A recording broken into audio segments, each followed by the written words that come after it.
मैंने आपको दिखाया था कि ये वो ट्रे है जो मैंने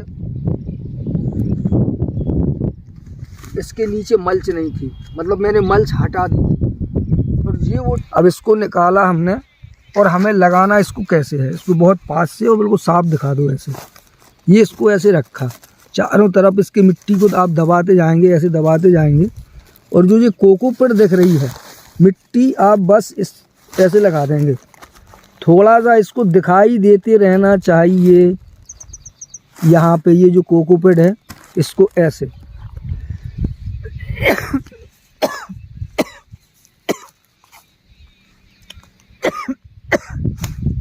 ये बहुत ज़रूरी होता है, इसको ऐसे लगाते जाइए और चारों तरफ से मिट्टी को दबा दीजिए।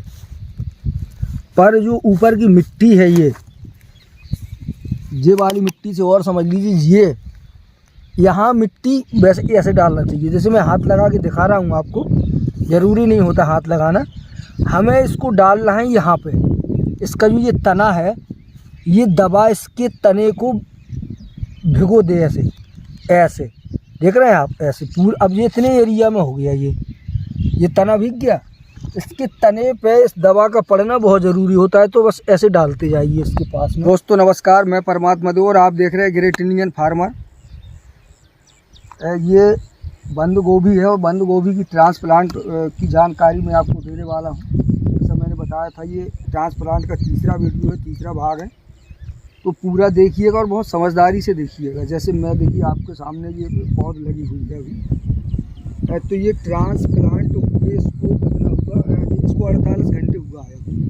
1 2 3 4 लाइनें 48 घंटे, बाकी की 4 लाइनों को अभी केवल 24 घंटे भी नहीं हुआ है, तो वो करीब 20-22 घंटे का हुआ उसको। तो ये 48 घंटे का मैं कवरेज आपको दिखा दूँ, उसके बाद बताता हूँ ट्रांसप्लांट कैसे करते हैं और क्या करते हैं। वैसे मैं कभी देखता नहीं हूँ, तो ऐसा आप समझिए कि कई सालों में मैं पहली बार 48 घंटे में ट्रांसप्लांट करने के बाद दोबारा पौधे के पास आया, क्योंकि मुझे मालूम है कि इसका रिजल्ट क्या होगा। यहाँ पास से दिखा, बहुत पास से दिखा, देखिए ये केवल 48 घंटे में इसने पौधा चालू हुआ और ये नीली नीली पत्ती दे दी। ये एक का नहीं है, बस को हर एक का यही हाल है। ये 48 घंटे के अंदर अंदर ये देखिए, ये अभी थोड़ा सा वीक है तो ये निकल रही है हाल, हर एक में इसी तरह से है। ये इसने दे दी, तो ये बहुत महत्वपूर्ण होता है, क्योंकि मैंने जो पिछले वीडियो में बताया था कि आपको किस तरह से दवा मिलानी है और किस तरह से डालनी है।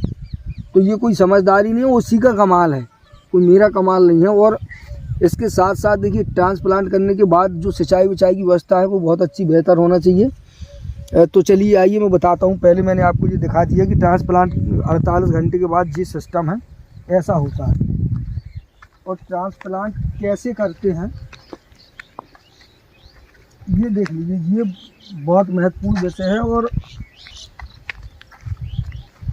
एक समझदारी का काम है। तो ये दो तरह की पौधे हैं, ये दोनों बंद गोभी है। और जैसा मैंने बताया कि नर्सरी में मैंने आपको दिखाया था कि ये वो ट्रे है जो मैंने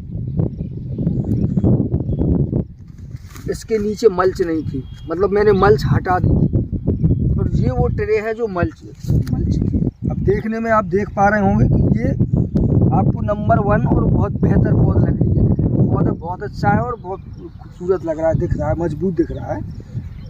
और ये आपको कमज़ोर दिख रहा है।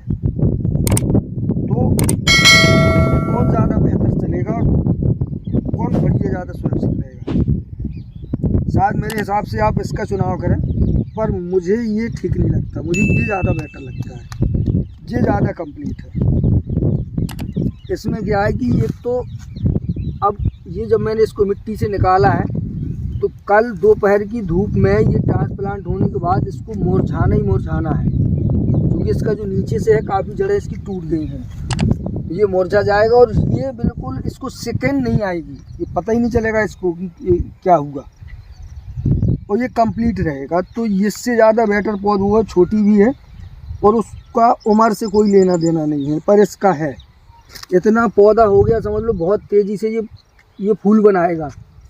और वो इसके 10 दिन बाद फूल बनाएगा। ये यहाँ कंप्लीट होगा, तैयार होगा, ये इस शेप में आएगा। यहाँ अभी 10 दिन बाद इस तरह की कंडीशन आएगी इसकी। और अब ये ट्रांसप्लांट होगा, ये रुक जाएगा 8-10 दिन की, 4 दिन कम से कम इसको रुकना है, क्योंकि इसकी जड़ें टूट गई हैं। ये 4 दिन बाद चलेगा, जब तक ये चलेगा तब तक ये इसी शेप में आ जाएगा और दोनों एक साथ आएंगे। तो बेटर ये है कि आप समझिए। अब देखिए इसको ट्रांसप्लांट कैसे करते हैं, ये बहुत समझदारी का विषय होता है। मल्च में मतलब नीचे मैंने पिछले वीडियो में बताया कि इतना पानी भर दीजिए, यहाँ पूरे में नमी आ जाए और उसके बाद में फिर होल करिएगा ताकि मिट्टी बिल्कुल एकदम गीली हो। आप यहाँ देख लीजिए, ये मिट्टी है इस तरह से और इतनी गीली है, ये है ऐसे, और इतनी ज़्यादा गीली भी ना हो कि हाथों में छपे। देखिए गीली भी है और हाथों में लग भी नहीं रही है। तो इस तरह से ये मिट्टी होना चाहिए। तो ये ऐसे ही है। और देखिए मेरे यहाँ बहुत बड़ी बड़ी हार्ड मिट्टी, ऐसे बड़े बड़े पत्थर से निकलते हैं ये, लेकिन पानी लगने पे ये इसमें नमी आ जाती है और ये ऐसे फूल जाती है। तो ये ऐसी है। अब यहाँ बहुत कमाल की चीज़ होती है कि इसको लगाना, ये एक सावधानी का भी विषय है, दिमाग लगाने का भी विषय है। ज़्यादातर किसान यहीं पे फेल होता है। एक तो लगाने का तरीका गलत होता है लोगों का, जो मैंने देखा है, लोग सही से लगाते नहीं हैं। देखिए इसको ऐसे निकालेंगे आप, ये निकला, अब इसको निकाला हमने और हमें लगाना इसको कैसे है, इसको बहुत पास से और बिल्कुल साफ दिखा दो ऐसे। ये इसको ऐसे रखा, चारों तरफ इसके मिट्टी को आप दबाते जाएंगे, ऐसे दबाते जाएंगे। और जो ये कोकोपीट दिख रही है मिट्टी, आप बस इस ऐसे लगा देंगे, थोड़ा सा इसको दिखाई देते रहना चाहिए। यहाँ पे ये जो कोकोपीट है इसको ऐसे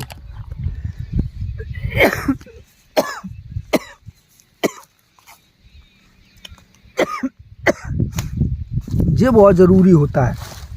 इसको ऐसे लगाते जाइए और चारों तरफ से मिट्टी को दबा दीजिए।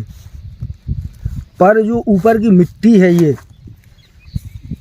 वाली मिट्टी से और समझ लीजिए, ये यहाँ मिट्टी नहीं आना चाहिए। या अगर यहाँ मिट्टी नहीं आएगी तो आप अगर इसमें दबाव नहीं भी पड़ पाएगी धोखे धंधे से, तो आपका पौधा नहीं मरेगा। पौधा मरेगा जब आप इसके ऊपर मिट्टी लाद देंगे।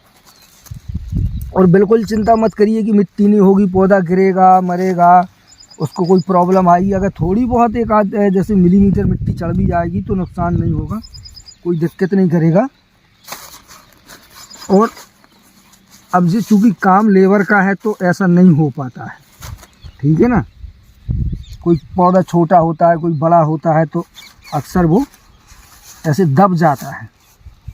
तो अब अगर आप चाहें कि आपको दवा नहीं डालनी है तो मैंने उसका तरीका आपको बता दिया कि अगर आपको ज़रूरी नहीं है कि आप दवा डालें, उसमें कॉपर वॉपर डालें, तो उसके लिए आपको लगाने का तरीका बिल्कुल एकदम ये होना चाहिए कि इस पर जो ये कोकोपीट दिख रही है इस पर मिट्टी ना पड़े, ठीक है। और अगर आप सोच पा रहे हो कि ये नहीं रोक हो पा रहा है मिट्टी इस पर, तो पड़ ही आ रही है किसी न किसी तरह से धोखे से, क्योंकि बहुत ज़्यादा लेबर से काम होता है तो ज़्यादातर ऐसा हो जाता है। जैसे मैंने ये देखिए, अभी मैंने ये इसको दबा दिया, ठीक है। अब इसमें मिट्टी आ गई यहाँ पर तने पे, तो ये मिट्टी अब इसको यहाँ से डंपिंग ऑफ शुरू करेगी। यही मिट्टी इसका जहर है। ये जो मिट्टी यहाँ चढ़ा दी मैंने, देखिए इतनी मिट्टी चढ़ गई, ये है यहाँ पे, ये कोकोपीट दिख रही है आपको। अब ये इतनी मिट्टी आ गई तो ये मिट्टी इसको यहाँ से डंपिंग ऑफ करेगी। तो उस डंपिंग ऑफ को बचाने के लिए हम यूज़ करते हैं फिर दवा का।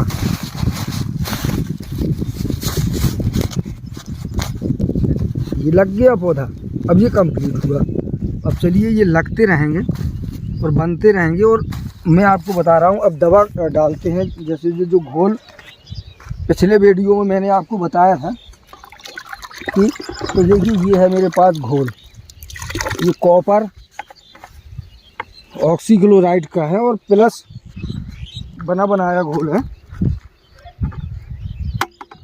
और ह्यूमिक एसिड। इसमें दोनों चीज़ें हैं। 2 ग्राम पर लीटर के हिसाब से कॉपर ऑक्सीक्लोराइड है और 1 ग्राम पर लीटर के हिसाब से इसमें ह्यूमिक एसिड पड़ा है। तो देखिए इसको कैसे डालते हैं। अब जैसे ये पौधा है, पत्ता है, तो इसको डालने का भी एक बहुत अच्छा तरीका है कि इसको वैसे ऐसे डालना चाहिए। जैसे मैं हाथ लगा के दिखा रहा हूँ आपको, ज़रूरी नहीं होता हाथ लगाना। हमें इसको डालना है यहाँ पे। इसका जो ये तना है, ये दबा इसके तने को भिगो दे ऐसे ऐसे, देख रहे हैं आप, ऐसे पूरा। अब ये इतने एरिया में हो गया, ये तना भीग गया। इसके तने पे इस दवा का पड़ना बहुत ज़रूरी होता है। तो बस ऐसे डालते जाइए इसके पास में ऐसे। अब इसमें ह्यूमिक एसिड ज़्यादा मत मिलाइए, चूँकि देखिए मैं डाल रहा हूँ तो पत्तियों पे कहीं ना कहीं ये पड़ जा रहा है। तो ये अगर ज़्यादा मात्रा हो गई तो पत्तियाँ ख़राब कर देगा, पर इसका तने में लगना बहुत ज़रूरी है। अगर आप ये तने में नहीं गया, आपने तने के पास नहीं डाला, तो फिर ये काम नहीं करेगा। और अगर आपने इस तरह से डाल दिया, तो जैसे अब मैंने डाल दिया, ये एक काम हो गया, हमने ट्रांसप्लांट किया, अब दवा डाल दी। तो अब अभी पूरा नहीं हुआ मत काम। अब दूसरा काम होता है, जितना आप ट्रांसप्लांट करें, आज जैसे आपने 2 घंटे 4 घंटे 5 घंटे 6 घंटे ट्रांसप्लांट किया, उसके तुरंत बाद आप अब इसमें पीछे से पानी डालेंगे। ये सबसे महत्वपूर्ण पॉइंट होता है। लोग सारे के सारे यहीं पे वीक होते हैं। अब लोगों ने क्या किया कि यहाँ पे देखा, यार बोली ये तो बहुत नमी है अभी, भैया बहुत गीला है, हाथों में मिट्टी लग रही है, ठीक है। अब ऊपर से आपने 50 ml पानी भी डाल दिया। अब आप सोच रहे हैं अब तो बहुत ज़्यादा नमी है, नहीं है। तत्काल ट्रांसप्लांट के बाद इस नाली में पानी भर दीजिएगा, और इतना पानी भरिए, आपको ये देखना है, पानी भर दीजिए। और दोपहर में देखिए कि जो दोपहर में धूप आती है, हवा लगती है, उसमें ये मिट्टी सूखनी नहीं चाहिए ऊपर की। इसमें मिट्टी में सफ़ेद सफ़ेद नहीं होना चाहिए, इतनी नमी हो जाना चाहिए। नाली को जितना भर सकें झकाक से भर दीजिए, इस तरफ दोनों तरफ नमी अच्छे से आ जाए। भरने के बाद बस फिर फ्री हो जाइएगा। आपको ये इतना पानी भरना है कि नमी ऊपर तक आ जाए। जैसे देखिए मेरे पीछे मैंने ये ट्रांसप्लांट हुआ था, और ये सिंचाई हो गई। ये कल का ट्रांसप्लांट है, कल इसको ट्रांसप्लांट किया गया और इसमें पानी बिल्कुल एकदम भर दिया गया ना। आपको मिट्टी प्लेन दिख रही होगी काफ़ी ज़ोर से। जैसे पानी, ये देखिए पानी यहाँ से भरा हुआ था इसमें कम से कम 3-4 इंच। तो इतनी दूरी बहुत है, ये 8-9 इंच ऊपर रहता है पानी नीचे। इसको भर दीजिए, एक बार में नहीं आता, 2 बार भर दीजिए, 2 बार में नहीं चढ़ा, 3 बार भर दीजिए। जब तक भरते रहिए जब तक पानी यहाँ ना आ जाए। अब देखो इसको देखिए, यहाँ पर ये कल का ट्रांसप्लांट है। अब ये इतना ज़्यादा गीला है, ये वो मिट्टी है मैं उसकी लाया, ये भुरभुरी है, पर ये भुरभुरी नहीं है, ये गीला है, ठीक है। अब इसको सिंचाई तो करनी नहीं है, आपको बार बार पानी नहीं डालना है इसमें, तो ये कंप्लीट है। अब आप इसको 3 दिन 4 दिन देखते रहिएगा, सूखने ना पाए। 1 हफ्ते और 10 दिन तक आप इसमें इतना पानी दीजिएगा जब तक आपका पौधा चालू होके और बिल्कुल इतना ना हो जाए ऐसे, तब तक आप इसमें घना घना पानी दीजिए। और जैसे ये 10 दिन हो जाता है, बस इसमें दूसरी चीज़ शुरू हो जाएगी। फिर अभी केवल जैसे एक पानी इसमें लग गया, 4 दिन बाद एक पानी फिर इसमें लगेगा। जब पौधा कंप्लीट होगा तब दूसरा काम शुरू होगा। तो दूसरा काम जो शुरू होगा, खाद वाद का कैसे क्या होगा है, इसमें कौन सी खाद कैसे डालता हूँ, कैसे हेलीकॉप्टर डोज देता हूँ या क्या देता हूँ, जो भी देता हूँ उसकी जानकारी आपको दे दूँगा। ये वीडियो इतना था, ट्रांसप्लांट का था, जो मैंने बता दिया आपको। पहला, दूसरा और तीसरा तीनों अच्छे से देख लीजिएगा, समझ लीजिएगा, और हो सके तो इस वीडियो को शेयर ज़्यादा से ज़्यादा कर दीजिएगा, वीडियो को लाइक ज़रूर करिएगा। तो कैसा लगा कमेंट करके बताइए। कोई बात समझ में ना आई हो तो पूछ सकते हैं। इसको यहीं पर रोकते हैं।